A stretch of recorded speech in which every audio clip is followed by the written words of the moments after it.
makotod sa Ginoo. Dako ang akong pagpasalamat nga makaupod ko kamo subong nga aga sa aton online devotion. Sa atong pagsugod, pangabay kong tanan sa pagbukas ng inyong mga Bible in Luke chapter 12. Pagbasahon naton from verse 13 to verse 21. Luke 12 verse 13 to verse 21.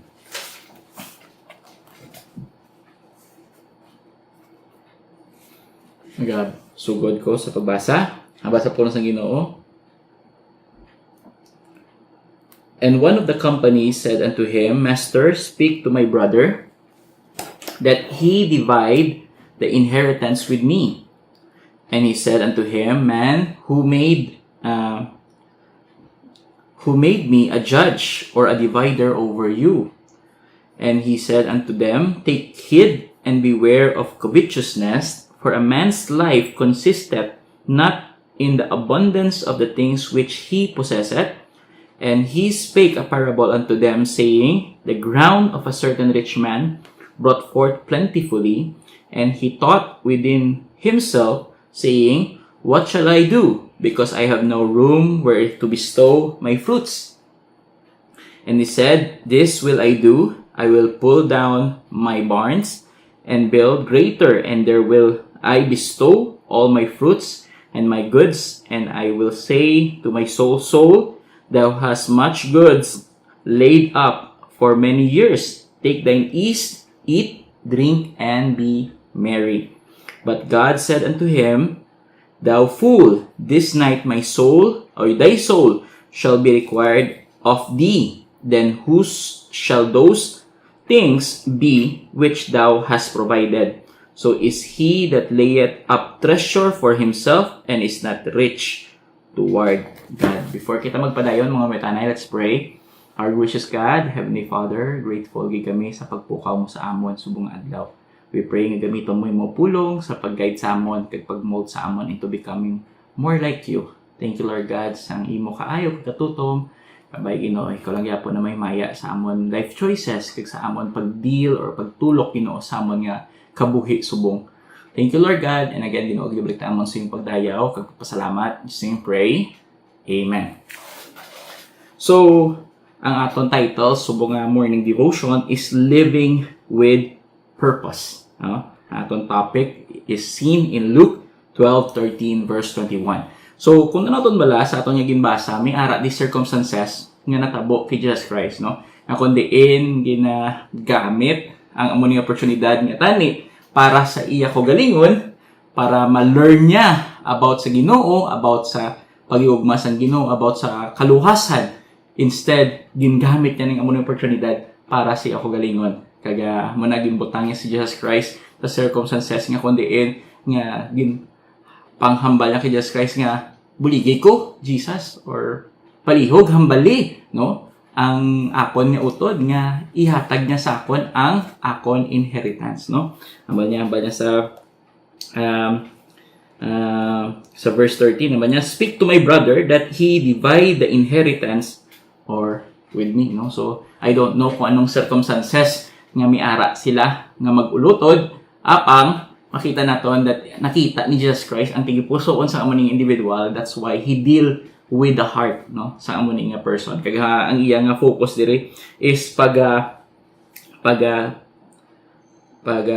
kita ang tigipusoon sa iya nga, no, ang covetousness sang iya heart. Amo na sa verse 15. And he said unto them, Take heed and beware of covetousness, for a man's life consisteth not in the abundance of the things which he possesseth, no? So dira makita naton that this is not just a matter of giving an inheritance, but desiring something maybe hindi para sa iya, yet he pressure his brother to, or put him in the limelight to the point nga ihatag sa brother niya ang sa iya thing is iya.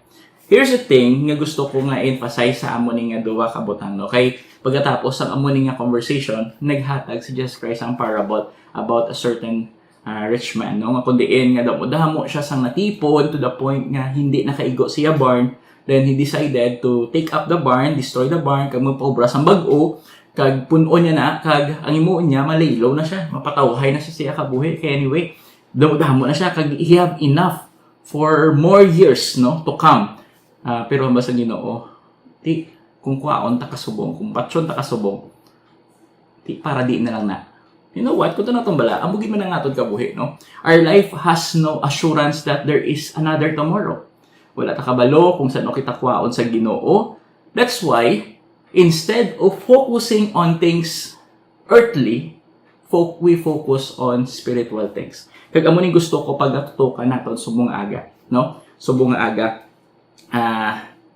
sa aton nga morning devotion. The first one, it is hard to live for eternity if we are just focused on the here and now.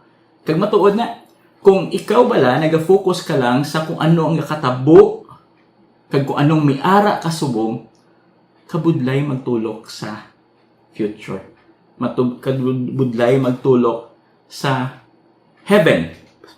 Especially, no? Kung lang certain rich man nag-approach to Jesus Christ, ginhambal niya nga, how could I go to heaven? No, good master, how can I go to heaven? Ambali Jesus Christ, follow the law. Mamaya, been following the law. So, kung naton, may ano gid siya, maayo gid siya nga person. Pero, sang ginhambalan sang Ginoo, sell thy good, give it to the poor, and follow me. Amo nang tion nga nagtanaw siya siya kabuhi. Ambal niya, do kalamdamo man ni. So, amo to nagtalikod siya kay Jesus Christ. Kaya ba Jesus Christ kabudlay sa isa ka manggaranon nga magsulod sa kingdom sa Ginoo. Okay, check to. If we are so focused on the earthly thing, kag na-amaze kita sa mga earthly things nga ini, kag to the point nga do hindi ka na bala kapanumdom that there is life after death, then more probably nagadwell ka lang too much on this world. Ga-focus ka lang sa resources nga makuha mo, kag sa mga things nga mag-get mo sa adlaw-adlaw. No? So, mabudlay. Kung budlay magkabuhi Kristohanon if you are living for the here and now. Kay hindi mo makita gali nga ang imo gawi, ang imo pagabuhi, hindi na makahatag himaya sa Ginoo because you are so centered on these things, nga earthly things. Kag hindi mo na prepare ang imo galingon for the spiritual things or the heavenly things. Nga kundiin hambas ang Ginoo nga hindi makuha sa imo. Kag amo ni nga individual amba niya ti. Amo ning sa iya parable ni Jesus Christ amba niya ti. Ami ara na ko di, nami akon kabuhi. Makakaon ako biskan din ako magtrabaho guro, mapakaon ko na akong galingon. Pero amba sa Ginoo, what if I will kill you today? Or now I will kill you today. What's going to happen with the resources that you have prepared? Diba? Una pa na balakis bala. Pasalamat kita balakis that is sometimes a positive nga hindi kita amo nakatama ka manggaranon. Kaya nga aman, the more you have, the more problem kung paano tungaon ang kung ano ang imo na tipunan. No? Not only nga pag ikaw napatay, wala na gid. Ang tanan nga gintipunan mo, tanan nga pangabudlayan mo, maging wala kapuslanan. Wala pa kadtuan, no? But also, ang problem pagid is ginawayan pa kung ano ang miara ikaw. And that became an issue, especially sa imong mga beloved children. Nga palangga mo may mga children, pero tungod sa miara, sa imo gintipunan, giinaway pa sila. I'm not saying nga hindi nagkita magtipon kag magplano para sa panimalay. Importante gina, planuhan tagid na sila para someday piskan magdula kita maayo ang ila kayong tangan. Apang importante gid nga hindi kita mag-focus ka mag-dwell sa mga butang nga pangkalibutan, no? Kay tungod ang tanan nga ini magakadula kag most likely mabayaan, no? Diba? Wala kita may madala kung kita magtaliwan, no? Wala kita may madala diri sa duta ini. Amo na ba niya, damo ka naging tago-tago, pero anong matabo na da pag napatay ka? Ano may paano mo dada? Anuhon mo na? Diba? So katod sa Ginoo amo ginatandaan naton. Panumdumon naton permi ang mga botang, pulpetraron naton permi ang aton kagalingon sa eternidad. Rather than focus kita sa mga pangkalibutanon nga butang. Nga kundiin, hindi ni siya magadugay. Pero sa kunyari, magbakal ka bago nga cellphone, subong. Mga pila man na nakatuig, dugay-dugay, guba naman. Sagsugod nga pagkapot mo, grabe gid ang kalipay nimo. Bago nga salakyan, grabe gid kalipay mo. Bago nga balay, grabe gid kalipay mo. Pero all throughout, hindi niya na masatisfy ang kabuhi nimo. That's why hindi ka gid mag-focus on the earthly things kay hindi na siya permanente. Tanan ini magakadula, kag tanan ini magahatag lang is-a palibog sa imo kag sa imo panimalay. Focus on what is eternity. Ang bagay, where your heart is, there is where your treasure is, there is also your heart. Kung diin ka nagabutang sang treasure nimo, dira mong balaan kung anong aras tay pusoon mo.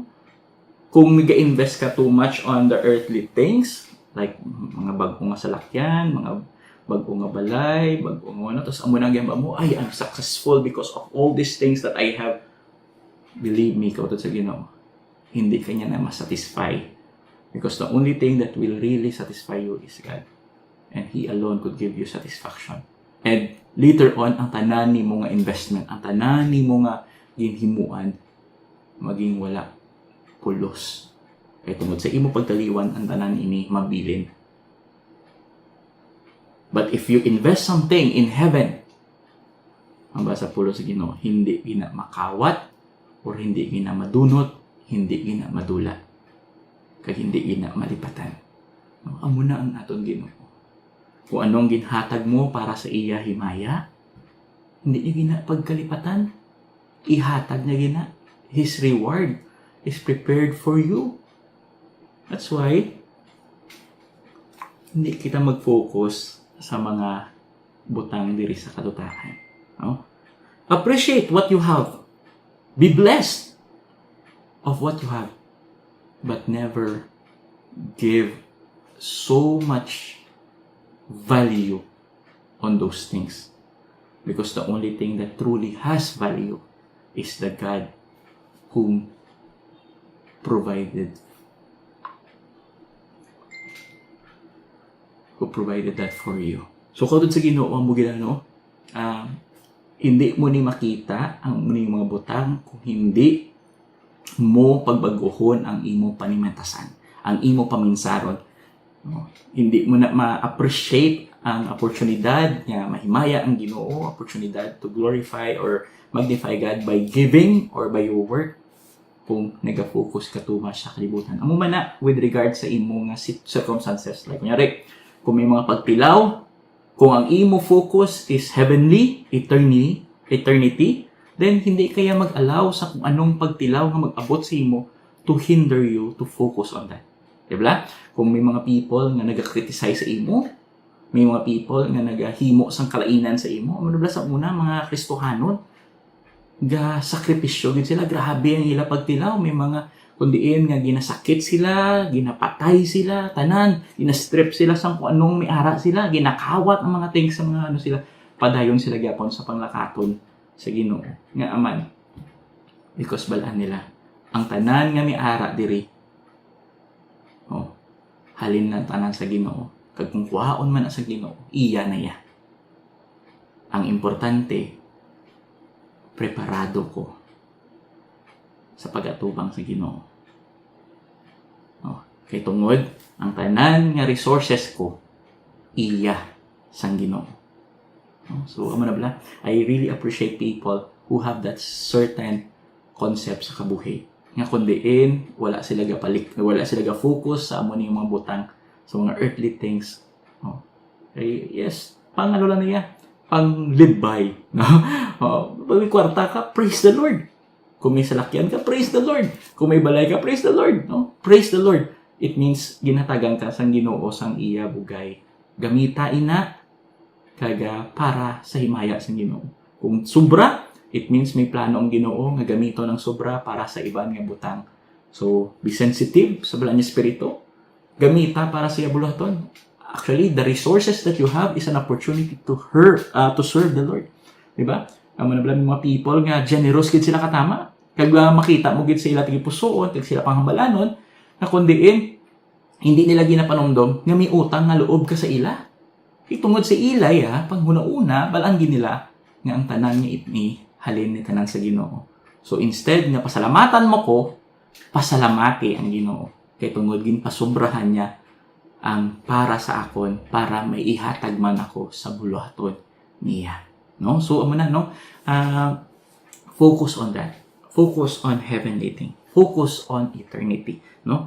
So amo na magka-live ka in the purpose if you live for eternity. Second, God reminds us that this is not all there is, no? So amo na wala no, hindi laming katapusan, no? Amo na black is abala tanan gina-try naton kag gina-enjoy naton. May mga people lang nga gitawag nila nga obra sila bucket list. Nga kundi ginasulat nila dapat anong himuon nila before sila magtaliwan, before sila mano. Kay tungod abi nila, this is the end. Your life is the end. That's why you give purpose. May mga people, they try to make legacy out of legacy sa ila kabuhi. Nga kundi at least ma-remember man ko sa mga people nga nabilinan ko. No?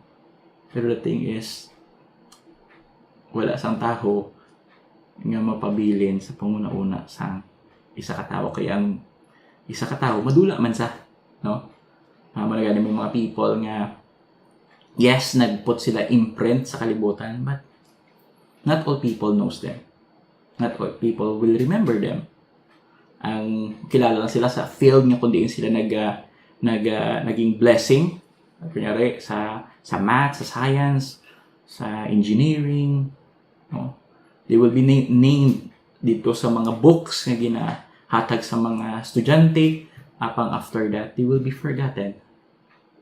But there is someone who will never forget them. That is God. Not only that He will never forget them, but also He will live with them. Because life doesn't end when we die. There is somewhere we are meant to go. Manabal ni Jesus ni Pablo, no? But for me to live is Christ and to die is gain. Why? Because heaven is a place that God had prepared for us. No? May place naman by Jesus Christ. In my Father's house there is many mansions. If it were not so, I would have told you, I will go prepare a place for you. What a wonderful reminder sa aton. No? Sometimes nag-focus kita too much on the earthly things, pero hindi ta kabalo gali. There is a life after this. Amo mo lang situation sa amo ni nga person. Abi niya, okay na niya akong kabuhi. Maayo na akong kabuhi. No? So pag gusto na ko dili sa akong kabuhi, not knowing that there is a life after that. What if you die today? What is going to happen?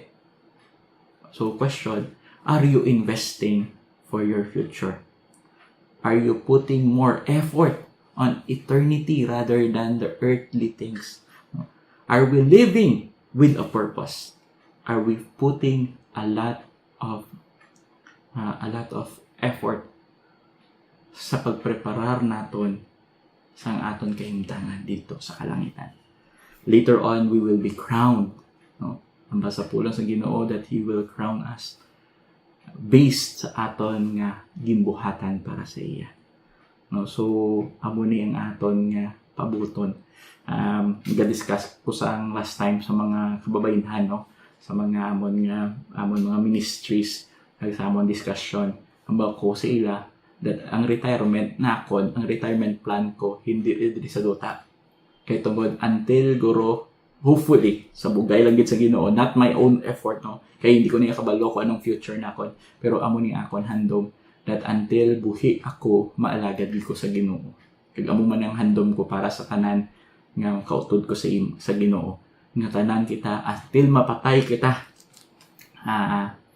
Mag-alagad kita. Kay tungod ang retirement naton hindi dito na sa langit. No? Nga kundiin mas masadya ang retirement. Ngayon panumduman bala kung mag-retire ka bala, tigulang ka na, wala na niya kasadya, no? Mag-retire ka ba mo pahuway na kuya, hindi na ako mag-ubra, hindi na ako mag-alagad, mabalay, mapuli na ako sa balay. parang mga 90s or 80 ka or 70. So yung mga younger pag mga 56 or 60 ang mga butang nga mali nagahatag sa imo kalipay, hindi na siya the same, no? So gani nga sa una do excited ka gid magpa SM, excited ka gid magpa beach, excited ka gid maglagaw, pero subong sa kasakiton sa tuhod nimo do wala ka na gana maglakat do. Sige, kamo na lang to. Lakat na lang kamo to, no? Hindi mo na ma-appreciate ina kay tungod sa imo kahimtangan. Pero sa tion nga hatagan kita sang Ginoo sang bag-o nga kabuhi, lawas, amo na yung pinakamasadya nga butang kay wala sa mga butang. No? Wala na sa lugar di sa duta kay ni. Hindi naton pwede bisitahan, no? Kag wala sang beauty greater than heaven, no? So amo na, no? Invest kita sa sa langit rather than sa duta kay tungod ang butang nga miara diri sa duta hindi permanente, no? So instead, focus kita sa langit kay tungod amo niya permanente, kag biskan anong matabo, hindi na madula sa imo. We will be amba sa pulong sa Ginoo, He will rule with Him.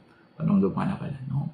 Muna nga hindi naton i-allow ang aton circumstances to define who we are because we are now God's children. Kaya ang handom sa Ginoo is for us to act like His Son, Jesus Christ, because He is already our brother and the person that we try to mimic, no? Because now we are His body and we should act like it. Okay? So again, salamat gid sa pulong sa Ginoo. Singin remind niya sa aton subong nga aga. Mga muyo kita. Lord, salamat gid sang imo kaayo kag katutom sa amon tanan. Kay tungod sa tanan nga tao sa kalibutan nga ini, kami ginapili nimo. Ginahatagan mo sa oportunidad nga makakilala kag makaagong sang kaluwasan.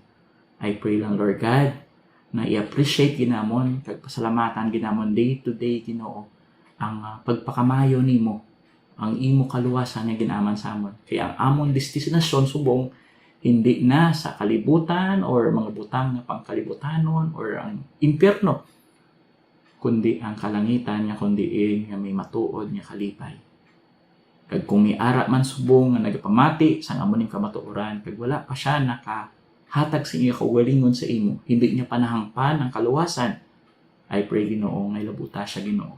Kabay, Ginoo, maging klaro sa iya nga ikaw gid nagahigugma sa iya, kag handom kag Ginoo nga labuton siya sang imo bugay, kag paagi sa imo nga bugtongan na kasi sa Kristo maagungan man nga ang kaluwasan. So kabay, Ginoo, nga ikaw gyapon maglabot sa gipusoon nga nagapamati sa imo pulong.